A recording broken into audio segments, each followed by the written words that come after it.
Hello, एक बार फिर से आप सबका स्वागत है वाईफाई स्टूडियोज पे, which is a part of an academy. और आज जो हम लोग टॉपिक डिस्कस करने वाले हैं वो टॉपिक जुड़ा हुआ है आसियान से। ऑल्दो हम लोग आसियान के बारे में काफी बार बात कर चुके हैं, लेकिन आज जो आसियान का टॉपिक डिस्कस होगा उसमें थोड़ा सा आसियान के साथ जितनी भी कंट्रीज जुड़ी हुई हैं जिनका फ्री ट्रेड चलता है उनके बारे में यहाँ पे डिस्कशन करेंगे। रीजन क्या है? क्योंकि जितने भी अभी आप अगर देखो जो ट्रेड रूट है वो सारे के सारे अभी बंद किए गए, और अगर ये ट्रेड रूट बंद रहेंगे लंबे समय तक तो यहाँ पे किसी भी तरीके का जो ट्रेड है वो व्यापार नहीं हो पा रहा है। तो हर एक कंट्री जो है उसकी जो इकोनॉमी है उसमें स्लो डाउन देखने को मिल रहा है। तो सेशन को शुरू करने से पहले थोड़ा सा आपको क्लासेस के बारे में बता देते हैं। अन अकेडमी पे जो एसएससी का बैच हम स्टार्ट कर रहे हैं 20 तारीख से, ये अब शो होना स्टार्ट हो चुका है। आप इस बैच को अवेल कर सकते हो। बैंकिंग में दोबारा से हम एक बैच लेके आ रहे हैं 1 मई को। डीआरडीओ में भी 1 मई से हम बैचेस स्टार्ट कर रहे हैं, और रेलवे का जो बैच है वो ऑलरेडी लाइंड अप है, वो तो चल ही रहा है। इनमें से आप किसी भी बैच को अगर अवेल करते हो तो उसके लिए आपको कोड यूज करना है कृति10। बाकी इंफॉर्मेशन के लिए सुबह 7 बजे वाला जो सेशन रहता है करंट अफेयर्स, एक बार से उसे जरूर देख लेना, उसमें मैंने पूरा डिटेल में बता दिया। ठीक है, चलिए अच्छा शुरुआत करते हैं यहाँ पे न्यूज के पार्ट से।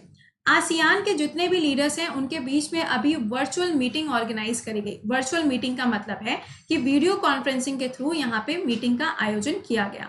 वर्चुअल मीटिंग देखो तब भी हुई थी जब सार्क के कंट्रीज के द्वारा एक सार्क फंड क्रिएट किया गया, या फिर G20 की जब अभी मीटिंग हुई थी सऊदी अरेबिया के अंदर तो भी वर्चुअल फॉर्म में ही इसको कंडक्ट किया गया था। ठीक है, तो अब यहाँ पे हुआ क्या, आसियान के देशों के बीच में इस मीटिंग को ऑर्गेनाइज किया गया और यहाँ पे फोकस किया गया कि कोविड-19 वायरस की वजह से जो क्राइसिस हो रहे हैं पूरे वर्ल्ड में उसे कैसे काउंटर किया जाएगा। क्योंकि देखो ट्रेड रूट तो हर जगह से बंद है। जैसे कि इंडिया के पार्ट पे बात कर लो तो जो फ्लाइट्स वगैरह हैं या जो ट्रेन है या जो बसेस हैं ये सारी की सारी 3 मई तक के लिए बंद है। तो सिर्फ ऐसा नहीं है कि इंडिया के अंदर ही लॉकडाउन है, काफी सारी ऐसी कंट्रीज हैं जहां पे आपको लॉकडाउन मिलेगा। तो ये न्यूज का पार्ट था जो यहाँ पे डिस्कस किया गया, लेकिन हमारे लिए जानना ये भी इंपॉर्टेंट है कि आसियान जो एक ऑर्गेनाइजेशन है, जो एक संगठन है जिसका गठन किया गया था, कब बनाया गया था? 1967 में। तो इसके बारे में हमें कुछ पॉइंट्स पता होने चाहिए।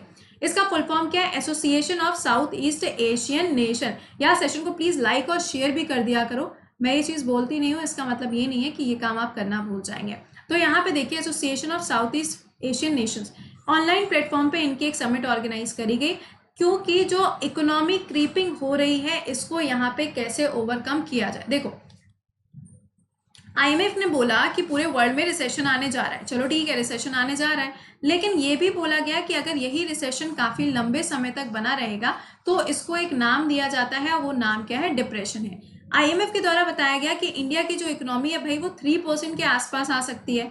मूडीज के द्वारा बताया गया कि ये 2.5% के आसपास आ सकती है। तो हर एक ऑर्गेनाइजेशन यहाँ पे बार बार वेरी कर करके इंडिया की जीडीपी को एस्टिमेट कर रहा है। लेकिन यार देखो ये तो सबको पता है कि कोविड की वजह से जो स्लो डाउन है वो सिर्फ एक कंट्री के लिए नहीं बल्कि पूरे वर्ल्ड के लिए हो रहा है।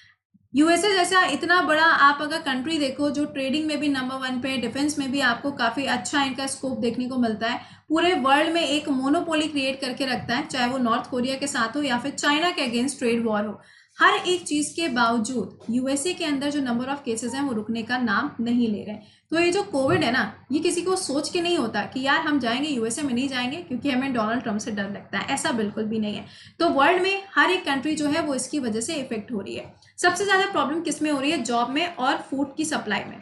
देखिए अभी इतने टाइम से हम आपके साथ डिस्कस कर रहे थे कि रावी की जो फसलें हैं वो यहाँ पे अभी कटाई हो रही, ठीक है, उसको हार्वेस्टिंग का टाइम चल रहा है, लेकिन प्रॉब्लम क्या है? ट्रांसपोर्टेशन। एक जगह से दूसरी जगह कैसे जाएगा? ट्रांसपोर्टेशन ही नहीं हो पा रहा है। तो जो फूड क्राइसिस है ये बहुत ज्यादा बढ़ता चला जा रहा है।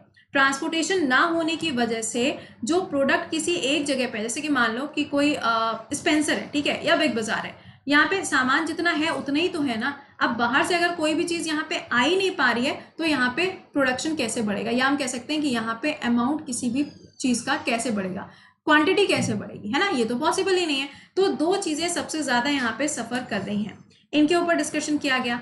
अब आसियान का फुल फॉर्म मैंने आपको बता दिया, लेकिन ये डिस्कशन किस चीज के ऊपर करते हैं? सबसे पहले पॉलिटिकल चीजों को यहाँ पे प्रमोट किया जाता है, दूसरा सोशल स्टेबिलिटी को। अब ये जो मुद्दा डिस्कस हो रहा है किसके अंदर आ जाएगा? सोशल स्टेबिलिटी के अंदर आ जाएगा, क्योंकि पूरे समाज में देखा जाए ना, सोसाइटी में देखा जाए तो हर कोई इससे ग्रसित हो चुका है। दूसरी चीज, इसका मोटो क्या है? One vision, one identity and one community. ये वन कम्युनिटी को फोकस करता है। इसका मतलब ये हो गया कि जितनी भी ऐसी कंट्रीज हैं जो कि साउथ ईस्ट एशिया में आती हैं, उन सारे देशों का एक समूह है जिसका नाम क्या है? आसियान है, राइट। इसका सेक्रेटरीट कहाँ पर है, या फिर हम कह सकते हैं कि इसका हेडक्वार्टर आपको कहाँ पे मिलेगा? तो ये इंडोनेशिया की जो कैपिटल है जकार्ता, जो कि जावा आइलैंड के ऊपर बनी हुई है, वहां पर आपको इसका हेडक्वार्टर मिलता है।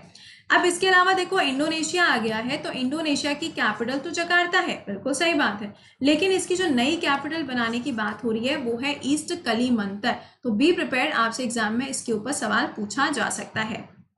नेक्स्ट पार्ट पे आ जाओ। अगर सपोज करो पूछा जाता है कि फाउंडिंग मेंबर आसियान के कौन हो जाएंगे, क्योंकि आसियान में टोटल नंबर ऑफ कंट्रीज कितनी है? 10 है। इसमें से founding member Indonesia, Malaysia, Philippines, Singapore and Thailand. अब ये जो 10 देश है ना, इसमें ध्यान रखिएगा कि इंडिया जो है वो इसका परमानेंट मेंबर नहीं है, ठीक है। सबसे इंपॉर्टेंट पार्ट, इंडिया इसका परमानेंट मेंबर नहीं है।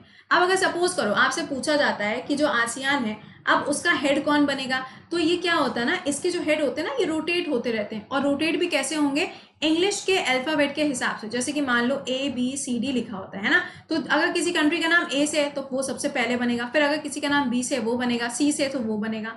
लेकिन ये भी कौन सी कंट्रीज होंगी? जो 10 इसकी परमानेंट मेंबर हैं। आसियान की अगर हम बैठक की बात करें तो अभी जो 35th वाला एडिशन हुआ था वो बैंकॉक के अंदर, यानी कि थाईलैंड की कैपिटल में ऑर्गेनाइज किया गया था। आसियान को बैंकॉक डिक्लेरेशन के नाम से भी जाना जाता है। इसके बाद जो 36 नंबर की जो बैठक होनी है वो वियतनाम के अंदर होगी। इसका मतलब ये है कि अभी ये जो बैठक हुई है इसको हेड किसने किया है? तो वियतनाम कंट्री के द्वारा इसको हेड किया गया है। अब सवाल आता है कि भैया ठीक है, यहाँ पे आसियान के अंदर देश जितने भी हैं उन्होंने बात करनी कि भैया ट्रेडिंग वगैरह जो है, जो व्यापार है, वो कैसे बढ़ाया जाए, क्या किया जाए, रूट कैसे खोले जाएं। तो आसियान का ही एक ऑर्गेनाइजेशन है जिसका नाम है RCEP। ये नजर आ रहा है RCEP, regional cooperation economic partnership. ये क्या करता है? ये है फ्री ट्रेड एग्रीमेंट, यानी कि आसियान के टोटल 10 कंट्री, इसके साथ में 5 और देश हैं जो मिला के क्या बनाते हैं? RCEP का गठन करते हैं। तो RCEP में कुल कितने देश हो गए? 15। सवाल, कौन सा ऐसा कंट्री है जो RCEP से बाहर हुआ है? तो दैट इज इंडिया। अभी तक RCEP में कुल 16 देश हुआ करते थे, लेकिन इंडिया इसमें से बाहर हो गया। अब देखो एक कॉमन चीज, देखिए आसियान में अगर देखा जाए तो टोटल 10 कंट्री हैं, लेकिन चाइना, साउथ कोरिया, यहाँ पे आपको नजर आ रहा होगा ना, चाइना और साउथ कोरिया नजर आ रहा है। इसके अलावा ऑस्ट्रेलिया, जापान और न्यूजीलैंड, ये 5 देश और हैं जो यहाँ पर आसियान का हिस्सा बनते हैं, जिनके बीच में फ्री ट्रेड एग्रीमेंट किया जाता है, और इन सबको मिला के क्या बोला जाता है? RCEP। अब एग्जाम के पॉइंट पे आपसे पूछा जा सकता है कि RCEP के अंदर कुल कितने देश हैं? 15। आसियान के अंदर कुल कितने देश हो जाएंगे? 10। क्या इन दोनों में इंडिया जो है वो परमानेंट मेंबर है? नहीं है, बिल्कुल भी नहीं है। अब आसियान में कंट्रीज कौन कौन सी, जरा एक बार से हम लोग इसको डिस्कस कर लेते हैं। तो आसियान में देखिए आपको मिलेगा Myanmar, Thailand, Cambodia, Singapore, Indonesia, Malaysia, Bruny, Vietnam, Laos और फिलीपींस। ये हो जाएंगी 10 कंट्री आसियान की, और बाकी जो 5 हैं जो कि RCEP का भी हिस्सा बनती हैं वो मैंने आपको अलग से बता दिया। तो इन चीज़ों को ध्यान रखिएगा जितना कॉन्सेप्ट मैंने आपको बताया है। उम्मीद करते हैं सेशन आपको पसंद आया होगा, और जो बैचेस स्टार्ट हो रहे हैं उनको ध्यान रखिएगा। कल 17 तारीख है और 8 से 9 बजे के बीच में आपको एक फ्री क्लास मिलने जा रहा है अनअकैडमी पे, तो उसको अवेल करना बिल्कुल मत भूलना। आप मेरे साथ टेलीग्राम पे कनेक्ट हो सकते हैं करंट अफेयर्स बाय कृति के नाम से, ताकि प्रॉपर इन्फॉर्मेशन आपको उसके ऊपर मिलती रहेगी। इसके अलावा जो सुबह 7 से 8 बजे का सेशन होता है करंट अफेयर्स का, वो होता है फुल ऑन डिस्क्रिप्शन, उसको आप यहाँ पर देख सकते हो on the YouTube channel wifi studios पर। अब देखो यहाँ पे अनअकैडमी पे CBSE के जो बैचेस चल रहे हैं क्लास 9 से लेकर 12 तक, इसको आप अवेल कर सकते हो 1 महीने के लिए जस्ट ऑफ ₹99। कोड क्या यूज करना है? कोड देखो, मेरा कोई भी क्लास अगर आप अवेल करोगे तो कोड आपको यही यूज करना है, दैट इज कृति10, जिसमें 10% का ऑफ मिलेगा। लाइव टेस्ट वाला यहाँ पे चैनल है और डिफेंस एग्जाम का है, इनको भी एक बार से विजिट करके सब्सक्राइब जरूर से कर लीजिएगा। तो चलिए मिलते हैं आप लोगों से पहले शाम में 4 बजे लाइव टेस्ट वाले चैनल पे, जहाँ पे होगा लाइव टेस्ट रेलवे का, और उसके बाद सुबह 7 बजे और फिर 8 बजे के स्पेशल सेशन में। तो तब तक के लिए खुश रहिए, मुस्कुराते रहिए और घर में रहिए। Bye bye.